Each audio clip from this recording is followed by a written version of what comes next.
Hello, everyone. It's good to be with you here today. I wanted to present with you my research findings that I've been researching this 8-week class, and it kind of started off with a question and studying the Revolutionary War a couple times and reading the sources that we had, and I just came up with the question, like trying to answer this question, like how could the Constitution of the United States, which pretty much almost everybody that was there was either God-fearing or was a Protestant, and in the colony. And then I asked too, why are there no established churches kind of like after the Revolution? Established churches were a primary thing before the Revolution, and then you kind of see the Revolution happen, and then all of a sudden not many of the states have established churches. So I wanted to kind of come up with an answer to that question. And what I found in my research is that the Baptists played a huge role in kind of getting rid of this idea of established churches and promoting this concept of freedom of thought and freedom of religion. And what's astounding is the Baptists during this time, like pre-revolution, only had about, or actually should say at the point of revolution, only had about 10,000 members. So it was really fascinating. This small group played so much. So I spent my time researching about the Baptists and how they influenced the disestablished church model, and then also to the freedom of religion. And so it kind of goes back to Pastor John Clark, from Massachusetts. He was a Baptist minister, and he opposed infant baptism in Massachusetts, and he promoted lay people to be able to preach and women prophesying. And the magistrates for Massachusetts didn't really like that very much, and they threw him in jail. So what did he do? He went back home to England and appealed to King Charles, and King Charles helped charter Rhode Island to be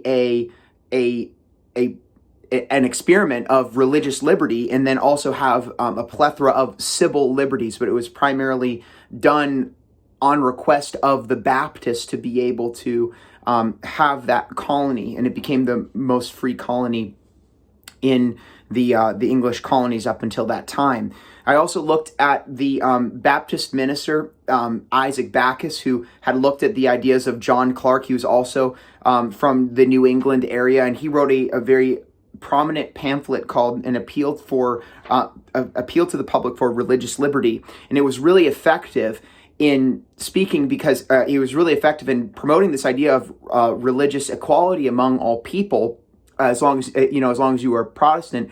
And it was really effective because it did two things. Number one, he made a strong biblical appeal about how the established church was anti-biblical, that Jesus, whenever he said, render to Caesar what is Caesar's and render to God what is God's, that Jesus would have never been for an established church anyway. So that was number one. And they also caught the people, particularly in New England, these established people that were for the established church, in a little bit of an awkward position, because they were opposed of England.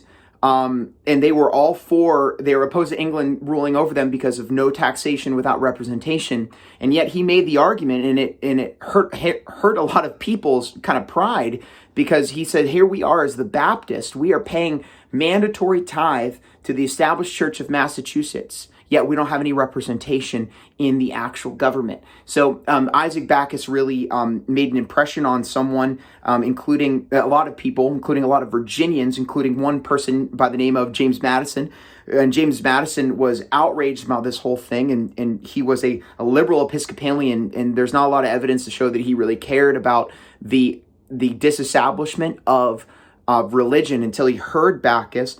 But he wrote a friend after hearing Backus, and he says, I have neither the patience to hear or talk or think about anything relative to this matter, talking about the established Church of England in Virginia. So what he did is, whenever he really pushed George Mason to change the key document for introducing religious liberty in the colonies, the Virginia Declaration of Rights, he influenced George Mason to say that religion should be allowed for the free exercise of religion, not just toleration, because toleration would not equal to the same level of equality. There should be a kind of a relative equality among all religious people, as long as they maintain orthodoxy.